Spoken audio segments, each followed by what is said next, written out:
So I want to start with this $50 million ransom against Saudi Aramco, the world's most valuable oil company. Do you see Saudi Aramco paying this ransom to secure its 1 terabyte of data, or is there a different recourse? Well, certainly I could see them paying because they probably have the funds to do that.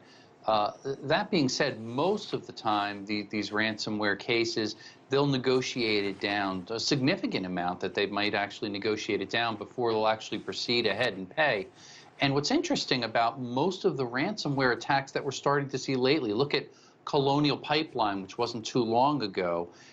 They're larger amounts that they're asking. It used to be in the days where they're asking thousands and then tens of thousands. Now we're seeing ransoms being asked in the millions. And a lot of the targeted companies, you'll notice, are billion-dollar-plus valuations. So in other words, they have deeper pockets, and they have more to lose if they don't pay out the ransomware.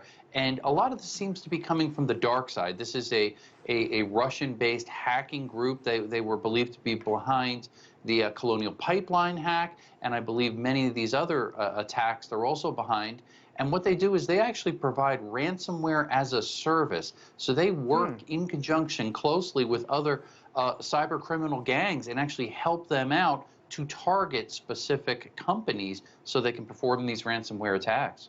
So much to unpack there. I'm glad you brought up, first of all, Colonial Pipeline, which, that attack really paralyzed oil supplies to the eastern United States. Now, that one affected operations. This one on Saudi Aramco, just its data. But would you say it's any less dangerous? No, I think each one can be dangerous in its own right because of all the effects of all of the suppliers and companies that work in conjunction with them, plus just the natural fear that it puts out. People say, well, if they're affecting the distribution, how is that in turn going to affect this? How is that in turn going to affect the stock market, so on and so forth? It's a lot of the unknowns, which causes a sense of almost like a panic. And it reminds me similar to like a terrorist attack. Sometimes the actual fear of the unknown causes more damage than the actual specific attack. And that's the very case with ransomware. And that's what they want.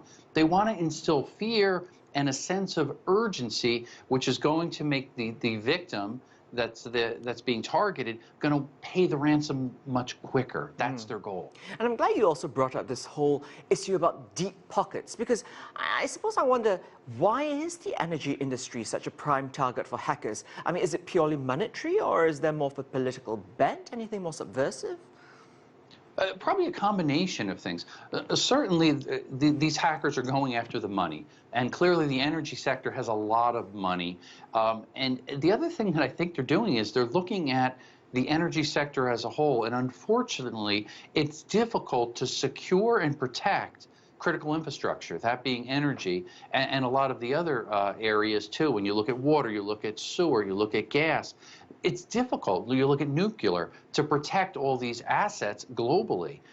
And unfortunately, many of these critical infrastructure sectors have a combination where they're tied into the government. They're also privatized, like Colonial Pipeline, for example, and they're using old legacy systems. And therefore, they can't keep up with the upgrades. And if it's not supported anymore, it's got more known vulnerabilities. Guess what? Hackers know this, cyber criminals know this, and that's where they're going for that low-hung fruit, the easier vulnerabilities that they in turn can exploit and hence perform these ransomware attacks. I mean, I have to ask you, talk about these known vulnerabilities. So why aren't companies doing more to beef up their cybersecurity?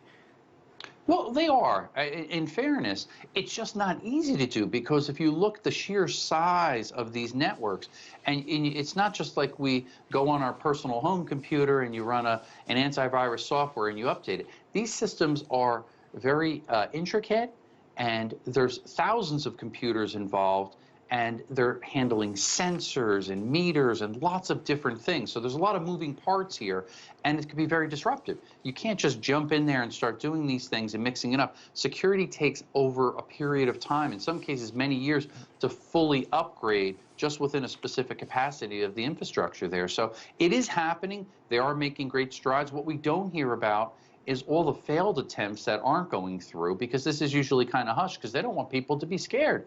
But unfortunately, when the ransomware attacks are successful and they make headlines, people start to wonder and say, this is concerning, it's getting worse. Scott Schober, so lovely to hear from you. Thank you so much for your insight.